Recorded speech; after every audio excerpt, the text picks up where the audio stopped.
सवाल मेरा ये है कि रिसेंटली ना मतलब हमारे फ्रेंड ने मुझसे सवाल किया था, उनका एक्चुअली ना आप समझ लीजिए चिकन सेंटर है, वो हुँ, मुर्गों का फार्म भी है उनका साथ में। तो उन्होंने ना एक मशीन खरीदी है कि जिसमें या ना वो मुर्गे को डाल देते हैं और वो मशीन ना ऑटोमेटिकली मतलब उसमें से आवाज़ आती है बिस्मिल्लाहि वल्लाहु अकबर और उसके बाद ना वो ज़ब्ह कर देता है। तो क्या ये हलाल होगा या हराम होगा? ये अच्छा, मेरा अच्छा। सवाल था एक्चुअली, क्योंकि यहाँ पर इंसान का कोई इन्वॉल्वमेंट नहीं है ना। नॉर्मली तो यहाँ पर करते ये हैं कि पहले उसको एक सुन्नत तरीके से ना मतलब मर्दी हुँ, जो है हुँ। ना उसको पहले तो वो पानी पिला के ना ज़िबा करते हैं, उसके बाद फिर वो मशीन में डाल देते हैं। लेकिन आजकल लेटेस्ट शायद आपके पाकिस्तान में भी ऐसे हुआ नहीं, होगा, इधर मेरे नहीं ख्याल है। से कुछ मशीनें होंगी। तो क्या ये वर्चुअल तरीके से मतलब या मशीन टेक्निकल तरीके से इस तरह करना, ये हलाल होगा या हराम होगा? ये जानना था। 24 नंबर क्वेश्चन है मोहम्मद उस्मान भाई का, वो पूछ रहे हैं मशीन में ज़िबा करना कैसा है?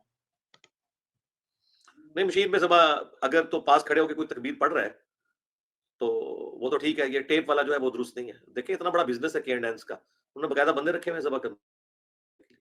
नेक्स्ट। क्वेश्चन नंबर 25 है मोहम्मद हैदर भाई का, वो पूछ रहे हैं, मेरे ख्याल से ये इन्होंने पूछ लिया था, वालिदैन नाराज़ होते हैं तो रफ़्क़ यदैन से मुतल्लिक़, जी, जी, ये हो उन्होंने चुके आगे हैं, हो सवाल। चुके हैं। जी। 26 नंबर अब्दुल्ला भाई का सवाल है इंडिया से, वो कह रहे हैं मैं मज़दूर हूँ, तो क्या मैं अपनी हैसियत के मुताबिक फ़तराना दे सकता हूँ, शरई तौर पर मुकर्रर करदा रकम मैं अदा नहीं कर सकता? नहीं, अगर नहीं कर सकते तो बस ठीक है, फिर आप पे तो नहीं है। सदका फ़ित्र जो है वो 2750 ग्राम, पौने 3 किलो ऑलमोस्ट या राउंड ऑफ कर लें तो 3 किलो गंदुम बनता है। 3 किलो गंदुम बुखारी मुस्लिम में है कि घर के हर फर्द की तरफ से, ख़ाह एक दिन का बच्चा भी है उसकी तरफ से भी आपने देना है। लेकिन अगर कोई अफ़ोर्ड नहीं कर सकता फिर उसके ऊपर तो कोई गिरफ्त नहीं है। नेक्स्ट। थोड़ा टेक्निकल सवाल है कि जब हम नमाज में क़िराअत कर रहे होते हैं, तो उसमें हुँ। जब जहन्नम की आयतें आती हैं, तो मैंने अली भाई की वीडियो में सुना था कि वो कहते थे कि रसूलुल्लाह उसी समय पनाह माँगते थे जहन्नम से। तो हुँ। क्या मतलब याद नहीं, मुझे रिकॉल नहीं कर पा रहा हूँ, तो क्या ये सही है कि हम उसी समय क़याम के समय नमाज़ पढ़ रहे हैं, उस समय अगर आयत आ गई जहन्नम की, तो हम उसी समय पनाह माँग सकते हैं जहन्नम से दुआ में?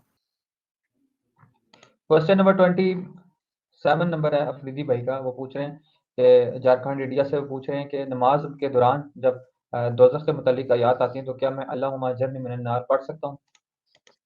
जी, जी, पढ़ना चाहिए। मैंने बताया था सही मुस्लिम में ये हदीस है कि नबी इस्लाम जब नमाज़ पढ़ते और उस दौरान आयात आती इस तरह की तो आप जन्नत का सवाल करते, जहन्नम से अल्लाह की पनाह माँगते। ये हदीस सही मुस्लिम के अंदर मौजूद है।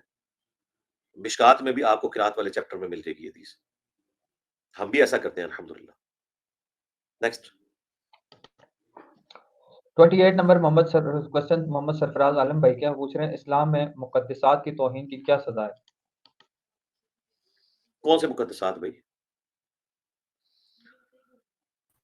ये तो एक किसी की भी जनरल सवाल तौहीन हो गया। करें कि अल्लाह के मुतल्लक़ अगर वो कोई बात करे, तौहीन करें अल्लाह की या कोई इस्लामी सहाबा कराम की, समझिए कि अल्लाह के मुतल्लक़ कोई अगर कोई गलत बात कर रहा है।